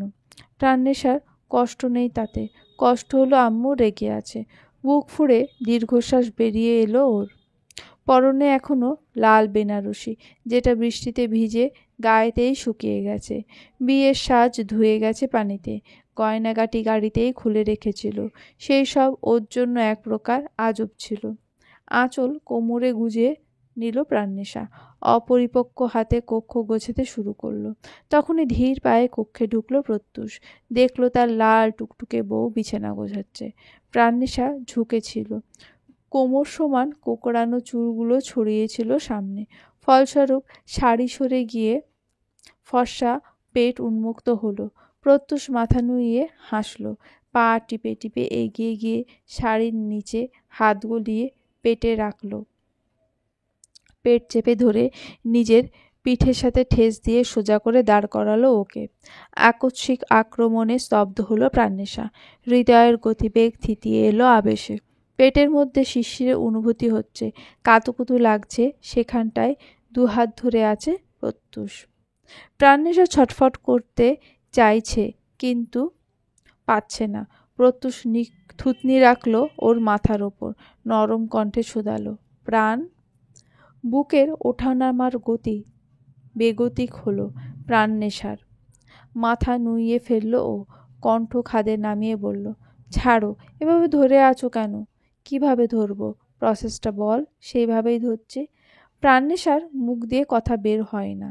প্রত্যুষ নিঃশব্দে হাসল, ঠোঁটের নিচ অংশ দাঁত দিয়ে চেপে ধরে। এই মেয়ে তো যতক্ষণ ওর সাথে থাকে ততক্ষণ ওর কানের 12টা বাজাতেই থাকে। একটা কথা মুখ থেকে ফেলতে পারে না প্রত্যুষ। প্রাণনেশার চ্যাটাং চ্যাটাং উত্তর রেডি থাকে, অথচ আজ মুখে রা নেই। প্রত্যুষ বুঝতে পারল কি দিয়ে কুপকাত করা যাবে প্রাণনেশাকে। প্রত্যুষ ছেড়ে দিল ওকে। প্রাণনেশা কাবু হয়েছে বেশ। অনেকক্ষণ কথা বলল না। প্রত্যুষ অপেক্ষা করলো ওর বুলি ফোটার জন্য। কিছু বলছে না দেখে স্বাভাবিক করার জন্য নিজেই বলল, প্রাণ? প্রজ্জ্বল কোথায়? ভাবিপুর কাছে। আমি নিয়ে আসি, সকাল থেকে দেখিনি ওকে, বলে পা বাড়াতে যাবে তার আগেই প্রত্যুষ হাত টেনে ধরল ওর। প্রাণনেশা প্রশ্নবোধক দৃষ্টিতে তাকালো। প্রত্যুষ টেডি হেসে বলল, ওরা ঘুমাচ্ছে, কাল সকালে দেখা করিস ওর সাথে। এখন আমার কাছে থাক, আমাকে দেখ। প্রাণনেশা হাত ছাড়িয়ে নিল নিজের। বিছানার ওপর বসে গোমড়া মুখে বলল, এইভাবে কথা বলছো কেন তুমি? কিভাবে কথা বলছি? প্রাণনেশার পাশে জায়গা নিয়ে বসলো প্রত্যুষ। প্রাণনেশা তাকালো ওর দিকে, নাক ফুলিয়ে বলল, স্বাভাবিকভাবে কথা বলো প্রত্যুষ ভাই। স্বাভাবিকভাবেই তো বলছি। না, স্বাভাবিকভাবে বলছো না। বিছানার ওপর পা উঠিয়ে বসলো প্রাণনেশা। পা জড়িয়ে হাঁটুর ওপর থুতনি রাখলো। প্রত্যুষ ফিরে বসলো ওর দিকে। প্রাণনেশা দৃষ্টি তাক করে ওর মলিন মুখে বিমর্ষ স্বরে বলল, এত শুকিয়ে গেছো কেন? খাও না, বিধ্বস্ত লাগছে তোমাকে। কিছু নিয়ে ডিপ্রেসড? প্রত্যুষ চোখ ছোট ছোট করে তাকালো। মন চাইলো একটা উষ্ঠা মারতে। নিজে এই অবস্থা করে এখন নিজেই দরদ দেখাচ্ছে। তবুও মাথা নাড়িয়ে বলল, না তো। মিথ্যা বলছো কেন? সত্যি স্বীকার করতে ইগো হার্ট হয়? বলো না, আমার বিরহে এই অবস্থা হয়েছে তোমার। স্বীকার করো, আমার অন্যের হওয়া মেনে নিতে পারছিলে না। রুমের এই অবস্থা দেখেই তো বোঝা যায়। যেখানে তুই বিনা, পুরো আমিটাই অগোছালো এলোমেলো হয়ে গেছি 6 বছর ধরে, সেখানে রুম অগোছালো থাকা কি স্বাভাবিক না? তুই জানিস এ কদিন আমার ওপর দিয়ে কি গেছে? ধারণা রাখিস? না, তোর মতো আত্মহত্যার চেষ্টা করিনি বলে আমার ভালোবাসার দাম নেই। তা কখন বললাম? বলিসনি, কিন্তু কাজে প্রমাণ করেছিস যে আমাকে মানুষ বলে মনে করিস না তুই। নয়তো এত ঘটিয়া প্ল্যান বানাতে পারতি না। আমি জাস্ট তোমাকে রিয়েলাইজ করানোর চেষ্টা করেছি। তোমার পাশে অন্য একটা মেয়েকে বউ সাজে দেখে আমার কেমন লেগেছে তুমি জানো? আমি কতটা প্রতিশোধপরায়ণ ছোটবেলা থেকে। এত সহজে কি করে সব ছেড়ে দিতাম? প্রত্যুষ নিষ্পলক চেয়ে থাকলো ওর দিকে। ওর কপালে হাত ঠেকালো প্রাণনেশা। হাতে গরম অনুভব হতে আঁতকে উঠে বলল, প্রত্যুষ ভাই, তোমার গা তো অনেক গরম। বৃষ্টিতে আবার ভিজেছি না, তাই হয়তো জ্বর বাড়ছে। প্রাণনেশা গা ঘেঁষে বসলো ওর, অনুভব করার চেষ্টা করলো ওর গায়ে তাপমাত্রা। প্রত্যুষ এক পলক তাকালো ওর দিকে, গালে হাত দিয়ে পাংশুটে মুখে বলল, বেশি ব্যথা পেয়েছিস প্রাণ? ডায়ে বায়ে মাথা নাড়ালো প্রাণনেশা। বৃষ্টি হেসে বলল, হুম। 5 আঙুলের দাগ বসে গেছে। ছোট মা যে তোকে এভাবে মারবে আমি বুঝতে পারিনি প্রাণ, নয়তো আমি আটকাতাম। ইটস ওকে প্রত্যুষ ভাই, দোষ যখন করেছি মার তো খেতেই হবে। আর আম্মুই তো শাসন করতেই পারে আমাকে। It's not a big deal. তবুও খারাপ লাগছে আমার। তোকেই কেন সবসময় সাফার করতে হয়? মলিন হাসলো প্রাণনেশা। প্রত্যুষ তখনও গালে হাত দিয়েছিল ওর। প্রাণনেশা সেই হাতের ওপর হাত রেখে বলল, তুমি চলে এসেছো তো আমার জীবনে, আর সাফার করতে হবে না। তুমি বাঁচিয়ে নেবে আমাকে। পরক্ষণে অস্থির স্বরে বলল, তোমার হাতটা অনেক গরম। শরীরের তাপমাত্রা এভাবে পাল্লা দিয়ে বাড়ছে কেন? ব্যাপার কি? জানি না তো। উপস, আমি কাছে এসেছি বলে হট হয়ে যাচ্ছ নাকি? শয়তানি হাসে দিল প্রাণনেশা। প্রত্যুষ কোনা চোখে তাকিয়ে গাঁটটা মারল ওর মাথায়। পরক্ষণেই ঠোঁট টিপে হেসে বলল, আমি হট ছিলাম না কখনো। প্রাণেশা মুখ বাঁকালো, হাসলো। প্রত্যুষ বলল, এখনো জাউরামি ছাড়তে পারলি না তুই? বাই দ্য ওয়ে, খিদে পায়নি তোর? দুপুরে খেয়েছিস? মাথা নাড়ল প্রাণেশা, ঠোঁট উল্টে বলল, বন্যা আসার দুঃখে গলা দিয়ে খাবার নামেনি। ওয়েট, আমি খাবার নিয়ে আসছি। প্রাণেশা আটকালো ওকে, বলল, লাগবে না, আমার সত্যিই খিদে পায়নি। কিন্তু আমার পেয়েছে, আমি খাবো, তাই তোকেও খেতে হবে। প্রত্যুষ বেরিয়ে গেল কক্ষ ছেড়ে। প্রাণেশা বসে থাকলো, অপেক্ষা করলো প্রত্যুষের জন্য। কিছু সময় বাদেই প্রত্যুষ প্লেট হাতে কক্ষে ঢুকলো। নিজে হাতে ভাত খাইয়ে দিল প্রাণেশাকে। হাত ধুয়ে বলল, এবার ঘুমো। কোথায় ঘুমাবো? এত বড় একটা বেড থাকতে জিজ্ঞেস করছিস কোথায় ঘুমাবি? ভ্রু কুঁচকে বলল প্রত্যুষ। প্রাণেশা আই ঠাই করল, ইতস্তত ভঙ্গিতে বলল, তুমি কোথায় শোবে? তোর পাশে। আর কোথায়? কেন, তোর সমস্যা আছে? প্রত্যুষের ঠোঁটের হাসি রেখা। প্রাণেশা মিনমিন করে বলল, না, মানে আমি কোনোদিন কোনো ছেলের সাথে শুইনি। অট্ট হাসল প্রত্যুষ। প্রাণেশার মতো সেম এক্সপ্রেশন দিয়ে বলল, আমিও তো কোনোদিন কোনো মেয়ের পাশে শুইনি। আমি কি একবারও এটা নিয়ে কোনো অভিযোগ করেছি? রসা আপু কোথায় থাকতো? ঝটপট প্রশ্ন করল প্রাণেশা। প্রত্যুষের হাসি ম্লান হলো, বিরস স্বরে বলল, এমন একটা সিচুয়েশনে ওর কথা জিজ্ঞেস করা কি খুব জরুরি ছিল? বলো না, এমনি জিজ্ঞেস করছি, প্লিজ রাগ করো না। ও কাউচে ঘুমাতো, লন্ডনে থাকতে আলাদা রুমে থাকতো। ওর পাশে কোনো দিন নিজে তাগিদে বসেছি বলেও মনে পড়ে না। আর কিছু জিজ্ঞেস করিস না প্রাণ। প্রাণেশার মনটা খুশিতে নেচে ওঠে, তবুও উপর উপর স্বাভাবিক থাকলো। প্রত্যুষ হামি তুলল, বড্ড ঘুম পাচ্ছে ওর। ক্লান্তিতে দাঁড়িয়ে থাকতেও কষ্ট লাগছে, জ্বর বাড়ছে, ওষুধ খাওয়ার দরকার, সেইটুকু করতেও শরীর সায় দিচ্ছে না। কাত হয়ে বিছানার ওপর শুলো। প্রাণেশা বসে থাকলো। ওর এখন ঘুম পাচ্ছে না, একটুও ঘুম পাচ্ছে না। প্রত্যুষের সাথে গল্প করতে মন চাইছে। কত কথা তো জমিয়ে রেখেছিল ও, সেইগুলো পেটের মধ্যে কিলবিল করছে। অথচ এই ছেলে ঘুমের ঘোরে চোখের পাতা টেনে খুলতে পারছে না। প্রত্যুষ আবার হামি তুলল, ঘুম কাতুরে স্বরে বলল, ঘুমা প্রাণ, যত কথা জমে আছে কাল ইচ্ছে মতো বলিস। প্রাণেশার ঠোঁটের হাসি ফোটে। মানুষটাকে ওর মনের কথাগুলো বলতে হয় না কখনো। কি করে যেন সব বুঝে যায়। প্রত্যুষের মাথার কাছটায় বসে চুলে হাত বুলিয়ে দিল প্রাণেশা। প্রত্যুষ ঘুমিয়ে গেল মুহূর্তে। অসুস্থ শরীর নিয়ে আর জেগে থাকার শক্তি পেল না। আজ অনেক বছর পর কোনো যন্ত্রণা ছাড়াই শান্তির ঘুম দেবে ছেলেটা। ঘুমের ওষুধ খেতে খেতে গলবিল অবধি তিক্ত হয়ে গেছে ওর। আজ অন্তত ঘুমের মেডিসিন ছাড়া ঘুমোতে পারবে, কারণ ওর ভালো থাকার মেডিসিন তো ওর সাথেই আছে। নিস্তব্ধ রাত, শুনশান নীরব চারিপাশ, নিকষ কালো আঁধারে ছেয়ে গেছে কক্ষ। মাথার নিচে এক হাত দিয়ে ঘুমাচ্ছে প্রাণেশা। বড্ড শক্ত ওর ঘুম, সহজে ভাঙে না। বাইরে সুনামি বয়ে যাক, ভূমিকম্পে দালান ধসে পড়ুক, তবুও প্রাণেশা ঘুমোতেই থাকে। অথচ হাতে একটু উষ্ণ তাপ লাগতেই ঘুম ছুটে গেল প্রাণেশার। চোখের পাতা বহু কষ্টে টেনে খুলল ওর। চারিদিকে ঘুটঘুটে কালো অন্ধকার, টাহর করা যাচ্ছে না কিছু। অন্ধকার ন্যায় পাশে তাপের উৎস খুঁজতে হাতড়ালো প্রাণেশা। কারোর তপ্ত শরীরের সংস্পর্শে আসতেই হুড়মুড়িয়ে উঠে বসল ও। তড়িৎ বেগে প্রত্যুষের অসুস্থতার কথা মনে পড়তেই দেখতে চাইল ওকে। অন্ধকারে প্রত্যুষকে দেখা সম্ভব হলো না ওর পক্ষে। হাতড়ে কোনো মতে বেড সাইডের টেবিলের লাইট অন করলো। গুটিসুটি মেরে শুয়ে আছে প্রত্যুষ। প্রাণেশা ঝুঁকলো ওর ওপর, কপালে হাত রাখতেই বুঝলো শরীরে জ্বরে পুড়ে যাচ্ছে। রাতে তো জ্বরটা নিয়ন্ত্রণেই ছিল, হঠাৎ কি হলো? ভীষণ রকম চিন্তিত হলো প্রাণেশা। হঠাৎ মাথায় আসলো প্রত্যুষ তো শোয়ার সময় ওষুধ খায়নি।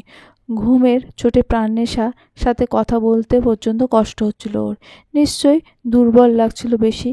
গিয়ে কষ্ট করে মেডিসিন আনতে মন চাইছিল না। সে যে নিজের শরীরের প্রতি ভীষণ রকমের উদাসীন তা তো জানার কথা। কিন্তু প্রাণেশা তো পারত ওষুধ নিয়ে খাওয়াতে, এটা তো ওর দায়িত্ব।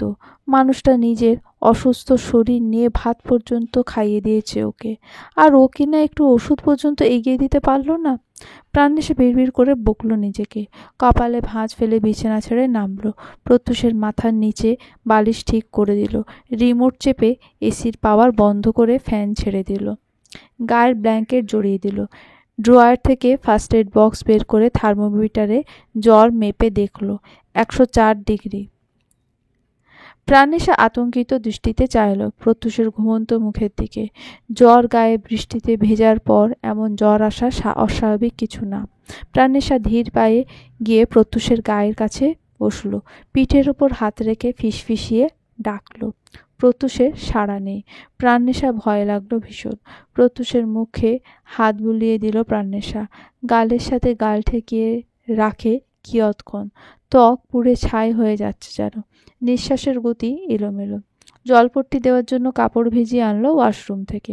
কপালের উপর জলপট্টি দিয়ে আস্তে আস্তে ডাকলো কয়েকবার। প্রত্যুষের এবারও কোনো সাড়া নেই। প্রাণেশার ভয়ে হাত পা কাঁপছে। দেওয়ালের ঘড়িতে তাকিয়ে দেখলো 2:35। এই সময় নিশ্চয়ই ঘুমিয়ে গেছে সবাই। কাকে ডাকবে প্রাণেশা? এত রাতে কার কাছে সাহায্য চাইবে? প্রত্যুষ একটু নড়ে উঠল। ব্ল্যাঙ্কেট আঁকড়ে আর একটু গুটিসুটি মেরে শুল। প্রাণেশা এক দৃষ্টে তাকিয়ে থাকলো ওর মলিন মুখের দিকে। চুলগুলো এলোমেলো হয়ে কপালের ওপর আছে। ঠোঁট দুটো শুকনো। অক্লিষ্ট ঢোক গিলল প্রাণেশা। অপরাধবোধে জর্জরিত হলো বুক। একটা মানুষকে ঠিক কতটা কষ্ট দিলে শরীর তার সাইড এফেক্ট নিতে পারে না। প্রাণেশা এতদিন ভেবেছিল মানুষটাকে শুধু মেন্টালি কষ্ট দিচ্ছে, অথচ শারীরিক কষ্ট এর চেয়েও বেশি। প্রাণেশা জিভ দিয়ে ঠোঁট ভিজিয়ে ডাকল, প্রত্যুষ ভাই। হুম। খুব নিঃশব্দে উত্তর আসে প্রত্যুষের থেকে। প্রাণেশা ধরফরিয়ে বলল, বেশি খারাপ লাগছে? প্রত্যুত্তর এলো না। প্রাণেশা আবার বলল, প্রহর ভাইকে ডেকে নিয়ে আসি বা বড় আম্মুকে? আমি কি করব কিছুই বুঝতে পারছি না। প্রত্যুষ চোখ বন্ধ রেখে হাত বাড়িয়ে প্রাণেশার কবজি আঁকড়ে ধরল। নিভু স্বরে বলল, প্রাণ। আমাকে ছেড়ে যাস না প্রাণ। আমি এখানেই আছি প্রত্যুষ ভাই। এই তো তোমার কাছে। আর একটু কাছে আয়। প্রাণেশা বিছানার উপর হামাগুড়ি দিয়ে এগিয়ে এলো। প্রত্যুষ চোখের পাতা টেনে খুলল। চোখ দুটো টকটকে লাল হয়ে আছে ওর। জড়ানো শ্বাস ফেলছে। নাক টেনে বাচ্চাদের মতো আবদার করলো, আমাকে একটু জড়িয়ে ধর না প্রাণ। কি যে খারাপ লাগছে, মনে হচ্ছে মরে যাব। প্রাণেশা আঁতকে হাত দিয়ে ঠোঁট চেপে ধরল ওর। অস্থির স্বরে বলল, এসব কি বলছো তুমি? পাগল হয়ে গেছো? শিশুর ন্যায় ঠোঁট উল্টালো প্রত্যুষ। হাতে খুব আস্তে টান দিয়ে প্রাণেশাকে ব্ল্যাঙ্কেটের ভেতর টেনে আনলো। বুকের সাথে শক্ত করে জড়িয়ে ধরে পায়ের সাথে 2 পা বাঁধল ওর। সাপের ন্যায় আষ্টেপৃষ্টে জড়িয়ে ধরে ফিসফিস করে বলল, 6 বছরের নির্ঘুম আমি প্রাণ। তোর বিরহে পুড়েছি প্রতিনিয়ত। তোকে কষ্ট দিয়ে নিজে জ্বলে পুড়ে ছাই হয়ে গেছে। তোর তৃষ্ণায় আমার হৃদয় চৌচির হয়ে গেছে। আমাকে আর পোড়াস না প্লিজ। সহ্য করতে পারছি না আর। ঠোঁট দুটো তিত্তির করে কাঁপছে প্রাণেশার। কিছু বলার মতো খুঁজে পাচ্ছে না। আর না গলবিল ফুঁড়ে শব্দ বেরোচ্ছে। ভয়ের তো ঢোক গিলে প্রাণেশা আওড়ালো, কি কি চাইছো তুমি? বুঝিস না কি চাইছি? শান্তি চাইছি, শান্তি। প্রত্যুষ মাথা নুইয়ে চোখে চোখ মেলালো ওর। প্রাণেশার দৃষ্টিতে উৎকণ্ঠা। প্রত্যুষ হাসল চোখের ভাষা বুঝে। হাত গলিয়ে পিঠ পিছনে নিয়ে প্রাণেশার খোলা চুলে মুখ মুষ্টিবদ্ধ করে আঁকড়ে ধরল। ঠোঁট নামিয়ে চুমু খেলো ওর চোখের ওপর। প্রাণেশার পুরো গা ঝাঁকুনি দিয়ে ওঠে। হাত পা অসাড় হয়ে আসে। প্রত্যুষ থামল না। পর পর ঠোঁট ছোঁয়ালো নাকে, গালে, কপালে, গলায়। একবার, দুবার, কয়েকবার। ঠোঁটে ঠোঁট ছোঁয়ানোর আগের মুহূর্তে প্রত্যুষ এক পলক তাকালো প্রাণেশার দিকে। চোখ খিচে বন্ধ করে আসছে প্রাণ। প্রত্যুষ থেমে গেল। মাথার ওপর থুতনি ঠেকিয়ে চুমু খেলো চুলের ওপর। বুকের সাথে আবারও ঠেসে চেপে ধরল প্রাণেশাকে। প্রাণেশা পুতুল হয়ে গুটি মেরে লেপ্টে থাকে বুকের সাথে। শরীর ঘেমে উঠেছে। একে তো ব্ল্যাঙ্কেটের গরম, তার উপর প্রত্যুষের গায়ের উষ্ণ তাপ। সাপের মতো পেঁচিয়ে আছে ওকে। এসিও চলছে না। তৃষ্ণায় গলা শুকিয়ে গেছে প্রাণনেশার। প্রাণনেশা ছাড়া পেতে চাইল না। এ সময়গুলো এককালে ওর স্বপ্ন ছিল। মানুষটার বুকে একটু জায়গা পাওয়ার জন্য কত হাহাকার করেছে ও। এইসব যে সৃষ্টিকর্তা ওর কপালে রেখেছে তা তো ভাবতেও পারেনি প্রাণনেশা। কী করে পায়ে ঠেলবে এই সুযোগগুলো? প্রত্যুষের শার্টের ওপরের দুটো বোতাম খুলে দিল প্রাণনেশা। উদাম বুকে মাথা রেখে শ্বাস টানল। বিড়বিড় করে আওড়ালো, আমি তোমাকে অনেক কষ্টে পেয়েছি প্রত্যুষ ভাই, হারাতে পারবো না। সৌরভ সর্দার অসহায় ভঙ্গিতে বসে আছেন সোফার ওপর। উচ্ছ্বাস মেঝেতে বসে আঁকড়ে ধরে আছে তাকে। উড়োর ওপর মাথা রেখে ক্ষণকাল পরপর মৃদু কাঁপছে ছেলেটা। সৌরভ সর্দার কী বলবেন, কী করবেন কিছুই বুঝতে পারছেন না। মাঝরাতে ছেলের এই অসহায়ত্ব, মতিভ্রম দিশাহারা করে তুলেছে তাকে। সৌরভ সর্দার হাত বুলিয়ে দিলেন ওর মাথায়। নরম স্বরে বললেন, উচ্ছ্বাস, তুমি নিজেই তো নিজের ভালোবাসাকে অন্যের হাতে তুলে দিয়েছো বাবা। তাহলে এখন কেন কষ্ট পাচ্ছ? কার জন্য কাঁদছো? তোমার কষ্ট তো সে দেখলো না। চোখের কার্নিশ বেয়ে এক ফোঁটা জল গড়ালো উচ্ছ্বাসের। পরপর শার্টের হাতা দিয়ে মুছে ফেলল ও। ভেজা গলায় বলল, আল্লাহ তাআলা এতটা নিষ্ঠুর কেন ড্যাড? সব কিছু কেন কেড়ে নেয় আমার থেকে? যদি তাকে আমার ভাগ্যে লিখলই না, তাহলে আমার মনে ভালোবাসার সৃষ্টি করলো কেন? আমাকে কেন রিক্ত শূন্য করে দিল? আমি তো আগে থেকেই শূন্য ছিলাম। এ শূন্যতা আবার আলাদা করে যোগ করার কি দরকার ছিল? আমি কেন কিচ্ছু পেলাম না? কেন আমার প্রথম ভালোবাসা হারিয়ে গেল? অক্লিষ্টে ঢোক গিললেন সৌরভ সর্দার। উচ্ছ্বাসকে সান্ত্বনা দেওয়ার জন্য কোনো শব্দ খুঁজে পেলেন না। উচ্ছ্বাস তাকে ফোন করে আগেই জানিয়েছিল সব কিছু। ফোনে অনেক ঝেড়েছিলেন তিনি ওকে। ভেবেছিলেন রাগ করে কথা বলবেন না।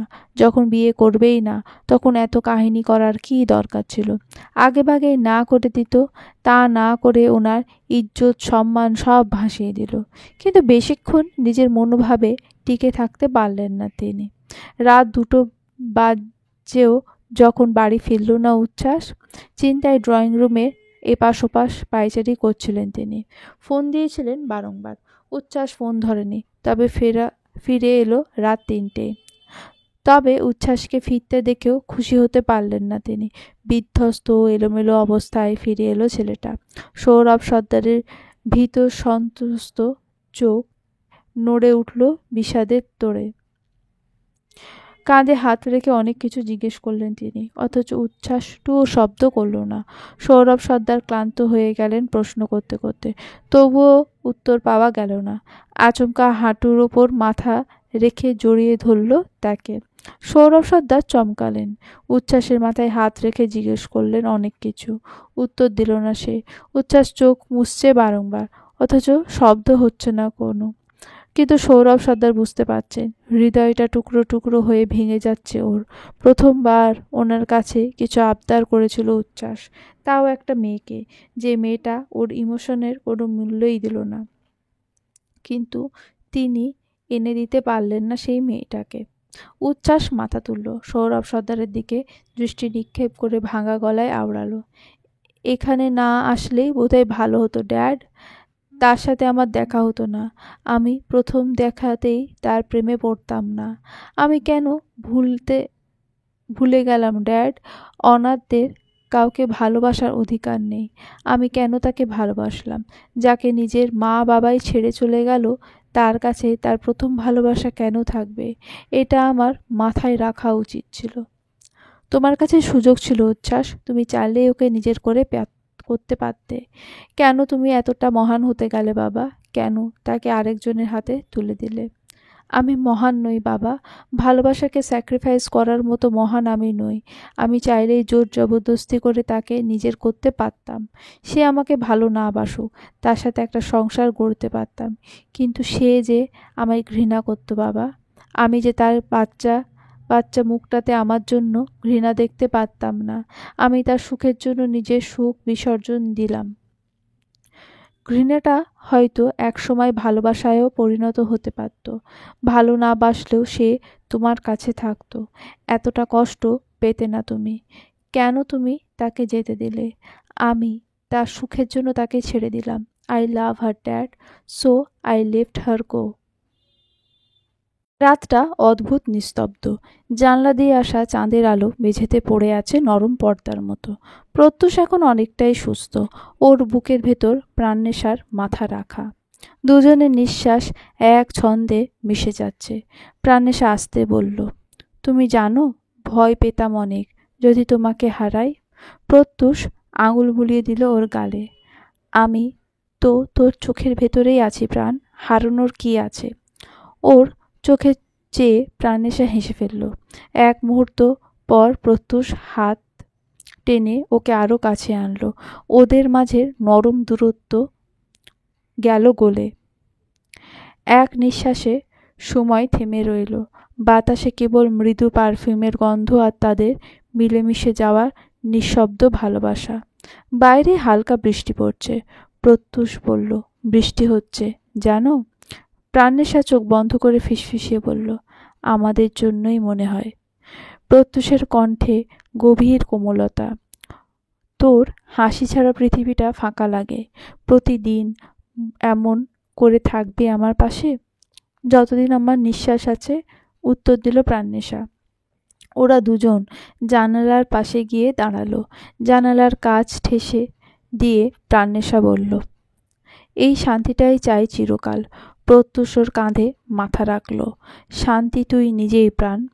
বৃষ্টির আওয়াজে মিলে গেল বাকিটা।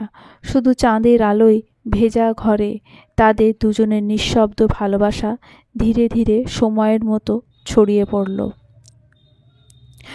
ভোরবেলা সূর্যের আকাশে উঠেছে ধীরে ধীরে। জানলার কাছে সোনালি আলোয় ঝলমল করছে ঘরটা। প্রাণনেশা জেগে উঠে দেখে প্রত্যুষের জ্বর অনেকটাই কমে গেছে। কপালে হাত রাখতে বুঝল শরীর ঠান্ডা, নিঃশ্বাস স্বাভাবিক। মৃদু হেসে ওর কপালে হাত বুলিয়ে দিল প্রাণনেশা।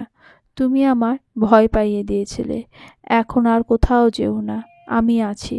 প্রত্যুষ চোখ খুলে ক্লান্ত গলায় বলল, তুই থাকলেই আমি বেঁচে আছি প্রাণ।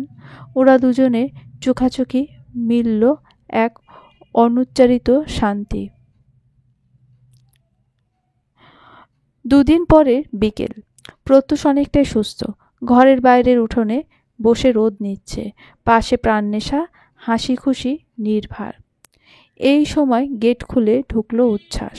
হাতে একগুচ্ছ ফুল, মুখে শান্ত হাসি। প্রত্যুষ উঠে দাঁড়াতে যেতেই উচ্ছ্বাস থামালো। না ভাই, বসে থাকুন, আজ আমি শুধু দেখতে এসেছি সব ঠিক আছে কিনা। প্রাণনেশা কিছু বলতে যাচ্ছিল, উচ্ছ্বাস হাত তুলে থামালো। তুমি দুশ্চিন্তা করো না প্রাণ, আমি এখন ভালো আছি। হয়তো তোমাদের দুজনকে একসাথে দেখার জন্যই আল্লাহ আমাকে এতটা কষ্ট দিয়েছিলেন, যেন বুঝতে পারি ভালোবাসা কাকে বলে। প্রাণনেশার চোখ ভিজে উঠল। প্রত্যুষ চুপচাপ উঠে এসে উচ্ছ্বাসকে জড়িয়ে ধরল। তুমি বড় মানুষ ভাই, তোমার মতো মানুষ বিরল। উচ্ছ্বাস হাসল। মানুষ যদি ভালো হতে চায়, ভাগ্যও একসময় তাকে পুরস্কার দেয়। সময় গড়িয়ে গেল কয়েক মাস। শরতের শেষ বিকেল।